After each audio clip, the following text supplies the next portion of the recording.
हिंगोलीतील संत नामदेव हळद मार्केटमध्ये सध्या हळदीची आवक मोठ्या प्रमाणामध्ये वाढली आहे। मात्र हळदीला कवडी मोल दर मिळत असल्यानं हळद उत्पादक शेतकऱ्यांनी नाराजी व्यक्त केली आहे। सध्या हळदीला 12,200 ते 13,700च्या दरम्यानचा दर मिळतोय।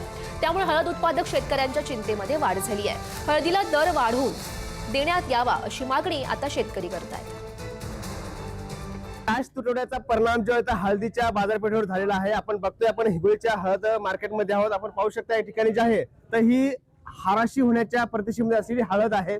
कारण खरं तर मोठ्या कष्टाने ही हळद त्या शेतकऱ्यांनी पिकवली, कारण शेतकऱ्याचं हे पिवळं सोनं आहे। मात्र पिवळं सोन्याचा जो आहे हा भाव हा कवडीमोल मिळतोय। कारण या हळद मार्केटमध्ये एकट्या हिंगोली जिल्ह्यातूनच नव्हे तर पर जिल्ह्यातून म्हणजे मुळावा असेल, अंगशीण असेल, म्हणजे विदर्भातील काही शेतकरी जे आहेत त्या ठिकाणी हळद विक्रीसाठी आणत असतात। उद्देश हाच की त्यांना या ठिकाणी चांगला भाव मिळतो। मात्र इथे आल्यानंतर शेतकऱ्यांचा खरोखरच जे येतं हिरमोड होतो, एक तर भावामध्ये होतो आणि दुसरी गोष्ट म्हणजे सुविधेमध्ये देखील होतो। आपल्यासोबत काही शेतकरी आहेत, त्यांनी नेमकी हळद या मार्केटमध्ये किती आणली आणि त्यांना इथे आल्यानंतर काय वाटतं।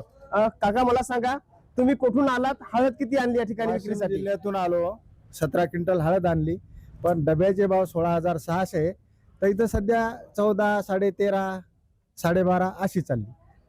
तर आमची अपेक्षा आहे की 15,000पर्यंत विकायला पाहिजे। सुविधेचं काय नाही, सुविधेचं एक हॉलमध्ये कूलर लावले, 4 पंखे आहेत, एक बंद आहे, 3 चालू आहेत। सुविधा शेतकऱ्याला काय नाही, आम्ही उन्हातले शेतकरी हो, आम्हाला भावाशी मतलब आहे की बा 15,000पर्यंत आमची हळद जायला पाहिजे। सुविधेचं काय, आम्ही कुठलं पाणी पिणारे शेतकरी माणसं, हा आम्हाला फिल्टरच्या पाण्याची गरज नाही, आम्हाला भावाची गरज आहे।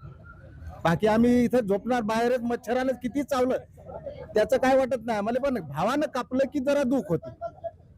हळद मध्ये भाव भेटला पाहिजे। आज आमच्या गावातले 4 ट्रॅक्टर आलेले आहेत, 50-50 अशी 200-300 क्विंटल हळद आमच्या गावामधून इथं आलेली आहे। परंतु आम्हाला भाव कमी भेटत आहे, भाव वाढ भेटला पाहिजे, त्यासाठी आम्ही इथपर्यंत आलो। वाशिम जिल्हा 14.5 पर्यंत विकत आहे, परंतु त्याच्या यानं आम्हाला थोडा तरी 1,000-1,500 तरी जास्त भेटावं म्हणून शेतकरी इथपर्यंत आलेले। पण शेतकऱ्याला कोणतीही भावाबद्दल पण जास्त भेटत नाही आणि राहण्याची सुविधा पण व्यवस्था नाही। भाव इथून 10.5 पासून ते 12 पर्यंत आहे, 12, 12.5, 13 आणि डब्बा आहे 17,500 रुपये। आमची कमी अपेक्षा 15,000 रुपये आहे। कारण इथं पाण्याची व्यवस्था नाही, राहण्याची नाही, झोपण्याची पण नाही आणि शौचालयाची तर नाहीच। रोडवर आंघोळ करावं लागते, पाणी पियाला गरम मिळते, त्यामुळे थोडासा काही विचार करायला पाहिजे कास्तकाराचा।